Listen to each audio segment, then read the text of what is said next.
is for you, William. You played the final demon in Mausoleum. Oh my God. Which is a film that we covered and we love. Really? How did you get involved with that film? I had done a children's television show, Jaysen of Star Command. Oh, I love that show when I was a kid. Yes, it was the last live action TV show there for a long time. Yeah. And I played all the monsters. Oh yeah, Sid Haig was in that playing. Yeah, he was. The leader of the monster group. Exactly, exactly. You played all the monsters? Most of them, yeah. Wow. Yeah, it was cool. And I met, the guy's name was John Beekler, was the creature maker. Okay. And I actually got into it because my friend that I had gone to school with, John Berwick, was working on it. He was casting all the extras, and so he gave me a job, which was very nice of him. And then I met John Beekler, who was doing all the monsters, and we did work together on that. And I really enjoyed working in all that makeup. I actually, at first I thought it was kind of weird, but I actually found it very free because it's not you anymore, it's not your face, you know, and it gives you this freedom to do anything you want because it's appropriate for, you know, how can you say that's not how that monster would act? So anyway, we did that and had a great time, and then he got this movie. And he called me up, and I was a lot thinner then, and because I was playing, the lady in the movie turns into a demon and has, are there any children here? Has munching titties. And as the men would hug her, she would turn into the demon and then eat his heart out. Okay? So I was the demon. And It's a wild movie. it's all true. And what was interesting was they would have me talking about all latex. I had so much latex on me, they had to have somebody feed me. I couldn't even feed myself. But when you would get into action on these things, they had all like 6 guys laying on the floor because there was all these cables in tubes, because they had to have the green slime coming out of the boobies' mouths, and the mouth on the mask had to go up and down, and all these things had to work. So you've got all these guys laying at your feet and pulling and making it all happen. Quite an interesting experience. It still looks good today. The practical effects are, I mean, they're our favorite. We prefer them over CGI, or a mix of both, but definitely. Yeah, I prefer practical effects. Yeah, it's an artistry. Yeah. Oh no, he wasn't the creature man. But what I found out, and I didn't know this at the time I was making it, Bob Burns, who was the set designer on Chainsaw, was the set designer on Mausoleum. Oh, okay. Which I didn't find about until after the fact. And Bob Burns is the guy really that made that chainsaw. Right. I think what it was. He was a genius. Yes. Oh yeah, a mad genius. Yeah. The furniture and all that. And the stuff that he was able to put together. He and Mary was a great church. Yeah. Yep. She was his live-in girlfriend, and also she was a stunt double for Marilyn Burns, and she was a script and continuity girl. And but they were such an unusual couple that when they had a free day, they drive around the country and look for roadkill. And take it back to his shop and fucking boil the meat off of it and everything, and he'd harvest the fucking skeleton. Shit. That's true. They were kind of ate up, man. I mean, really a lot of fun. But he was like, he was really essential in the making of that film. And he made it well known that, he and Toby would fucking go at it because, Robert had a very solid idea how he wanted the shot to look. Even though he was a production designer, not a camera operator and that stuff, not a cinematographer. But, if Robert didn't like the shot that Toby was setting up, he'd say something because he Yes. wanted his Is to look as his best as production he design, you know. And the production design is like another character in the film. I mean, it's such an essential part of it. And God, they'd go out and everybody just walk out. And I go, this is gonna be a while. And we'd all go out in the yard of the house. And that was the toughest I ever worked, was that dinner party thing. Well, they were stoned a lot. You know, I was that not. was, I think Little some of the reasons bourbon why to it take took the forever edge off, but to do the movie. No, the first time Laid off the weed. I met Bob was, we'd been riding around in the van for days and days, and Terry and I came to the house and we were prepping to do our scenes out in the yard and then come in the house. And so we decided, oh, we'll go inside and see what they've been working on while we've been out in the van. And we walk in and it was just eerily magical, you know, the feathers and the chicken and the armchair with the real arms and everything that had been made. And we started walking around touching things as young actors will have, you know, want to do. And Bob came in, flipped out, and started screaming at us to get off of his set. Yeah. he was, A little possessive. Yeah. Yes. So we just, oh my God, we ran out of the house. Years later, I became a set decorator, right, out in Hollywood. And if I had ever done anything like that to any actor, I would have been fired in like about New York second, you know? Oh, Because really? it was about the actor and not about the set. But anyway, different time, different place. For Alan, I was gonna ask, you have something coming up called Cannibal Comedian. I think, yeah. So I don't know if you can tell us a little bit about that. I really don't know that much about it, other than they asked if I would do a voiceover for them, you know, kind of an homage to John Larroquette. Okay. And they sent me the script and I did the best I could, but I was doing it, it was in February of last year, and we had a blackout. You know, so I lost power. I was living in my kitchen, you know, with no power or anything and trying to do this. And I sent it back to them and told them it was the best that I could do, and given the circumstances. But they accepted it, and then about a month or so ago, I did another scene actually.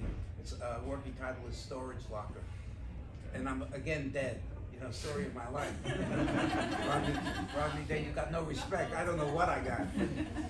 But anyway, at the end of it, I got a standing ovation. I don't know if it's because I was able to finish it, but I felt like Sally Field at the Oscars. You like me, you really, really like me. Well, it's certainly an interesting title. I'm looking forward to seeing that. So am I. But about the Chainsaw 3D, we all got more money for not being in the movie than we got for being in the movie. You know, Almost. if you can figure out. But that's show business, you know. Exactly. At this point, we'll open questions to the audience. If you have any questions, just raise your hand. In the back. So I'm curious about Death House. Gunnar supposedly written that. Don't get me wrote- started on Death House, wrote Joe. that- You know, you just Wrote that you movie. just triggered me. You jerk. Uh-oh. It was supposed to be the expendable of horrors, but I don't recall seeing any Texas Chainsaw No, well, the Massacre. thing is that it was, you know, it was after Gunner's death, and this guy had done some work on the script with Gunn, and decided to direct it and kind of exploit the fact that it was the last film that Gunn ever did, you know, and called it the Expendables of horror and all that stuff, and he even cast one of us. Not one of us in the Texas Chainsaw Massacre.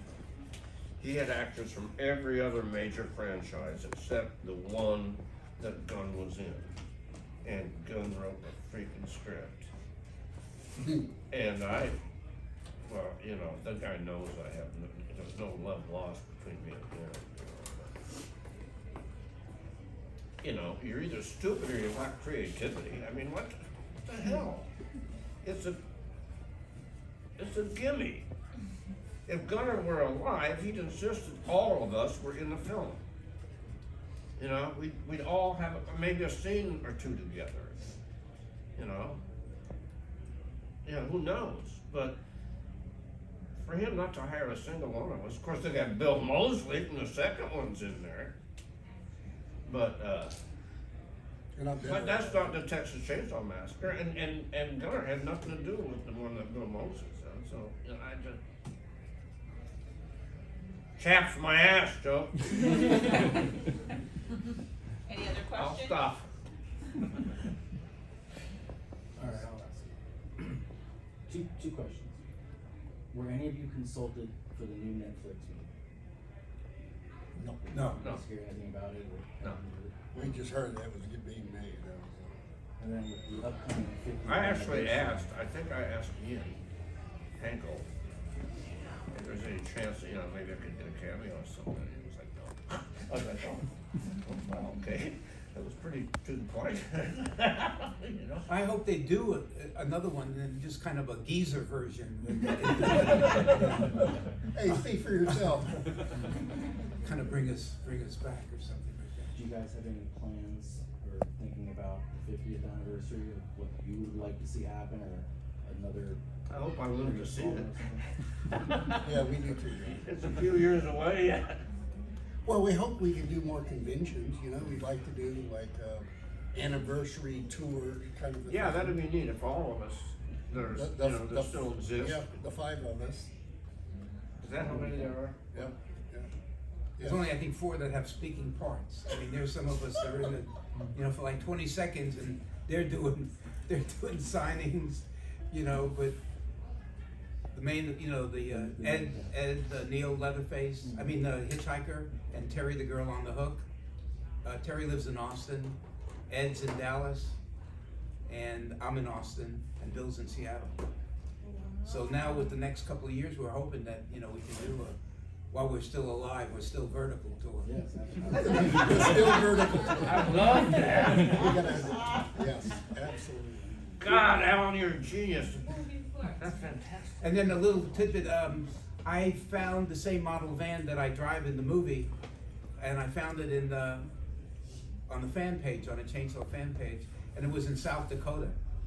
And the fellow that owns it, his name is Scott Key, and he's actually the great nephew of Francis Scott Key, who wrote the Star Spangled Banner. And so, just as a lark, there was a phone number on the van, and I called, and turns out he answered the phone, and he said he had the van. I said, "You still have it?" He said, "Yes, I do." And I said, "Well, I was the OG. I got to get the van." And the price was right, and he said he would even bring it down to me. So I got it. It's at my mechanics, and we're going to restore it, paint it, put the blood stain on, and then we'll be ready to rock and roll. Have a real road tour. Oh my God! Yeah. So That's great, Alan. yeah. So as long as I can stay vertical, we'll be okay. When you guys shot the film, John, you said you were 2 days, 2 very long days. Yeah. And said, Well, I was there all the time. I worked as a PA in a crib. so you were there the whole time. Were you guys there the whole time? No. Start to finish? How long were you guys actually in the van on the street driving from that place? Do you remember? It was some days they worked around me because I was directing, I was head of a camp, and so I could only really kind of do stuff like on weekends. And one of the neatest things that I had was going on set, and one of the extras in the movie was a guy named John Henry Falk, who was really a brilliant guy, a raconteur, and I just loved being on set with this guy and listening to his stories and stuff like that. But yeah, we were traveling on different roads, in Bastrop and in Round Rock, and the house that was shot, they took apart and moved it to Kingsland, and it's now a restaurant, and it's like a destination. And my favorite scene is at the gas station, which is in Bastrop. And Bill and I have to tell the story. Has everybody seen this movie? Yes. Okay. Well, the scene is with Jim Seedow comes out to the van, and he starts talking to us. And on one of the things, I inadvertently hit the windshield wipers. And so it just sloshed all this soapy water on Jim Seedow's face. And he's trying to deliver his lines, and there's soapy water dripping down his face, and Bill and I lost it. And we were gone, you know? And Toby got so upset that he ended up walking off the set, and Kim Hinkle had to finish it out, but we were done for the day.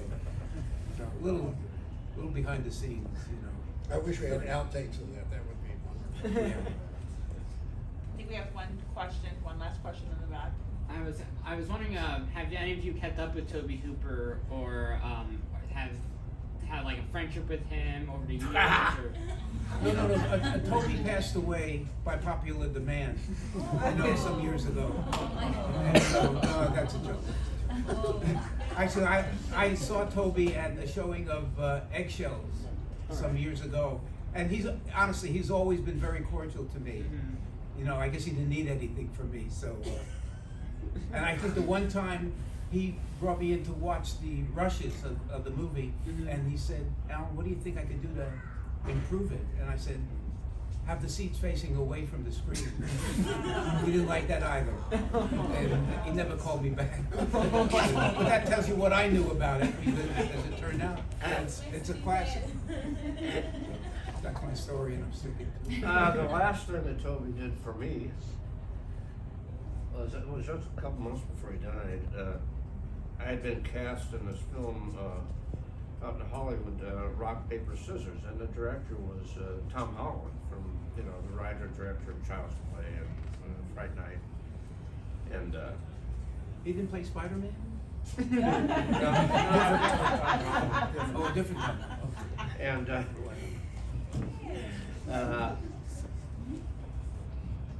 and what was I saying?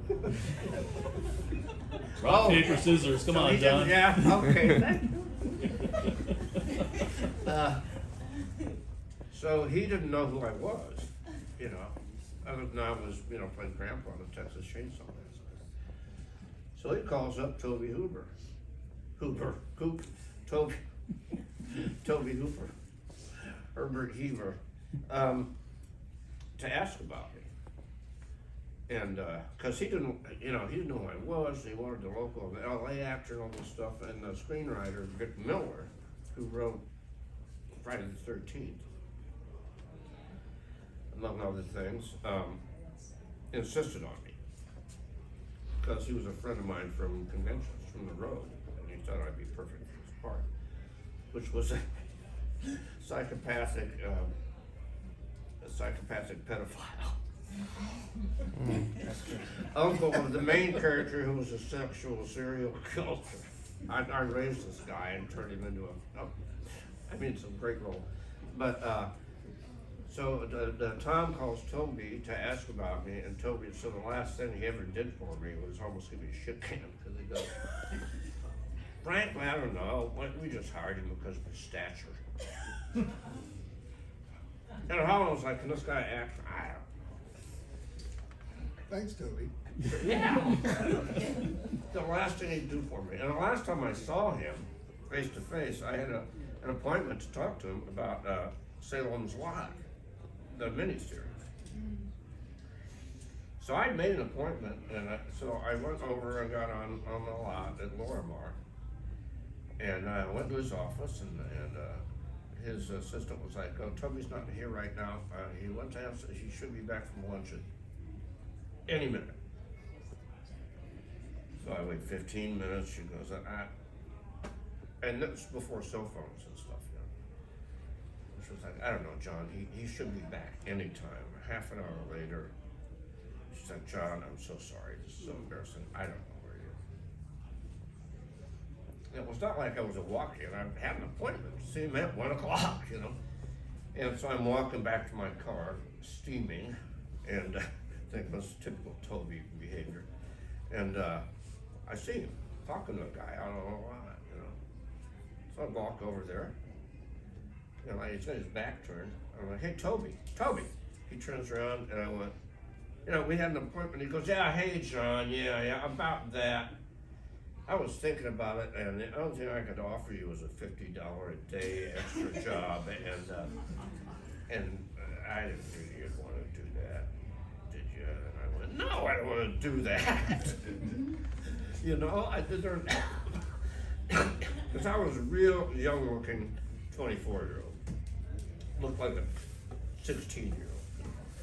And there were several, because the heroes are kids in that book. You know, because they know all about crosses and garlic and holy water and all that. Steaks, you know. And so there were like 3 or 4 rolls. My agent said he had a breakdown. I'd seen it. There were like 3 rolls that were good for me, you know. And he was like, there's really nothing for you on this thing. And it's the last time I saw it. And then the last time he mentioned my name was the Tom Hall. I don't know. I don't act. So I really had to prove myself to Tom, you know. And after my first setup of the first scene that they had me doing, which is of course the first day after you get off the plane, your toughest scene is always scheduled for 7 o'clock in the morning, right? You know, when you haven't slept because you took a red eye. What we need on the set, huh? And I got done with it, and they were changing camera angles and stuff, and Tom said, "Hey, John." I was like, "What?" He goes, "Come here." Oh, shit. Are there any other questions? And so I walked over there, and he goes, "Where you been for the last 30 years, man?" I thought, "Oh, I did something right." And he just let me go. He said, "Are you holding back?" I said, "A little bit. Trying to be somewhat subtle." He goes, "Don't do that." I was like, "Okay." So that's my Toby story. Well, thank you so much thank you, gentlemen, for your Thanks a time. lot for having us. And thank you so much, guys, and you all have a great day. Appreciate it. I'll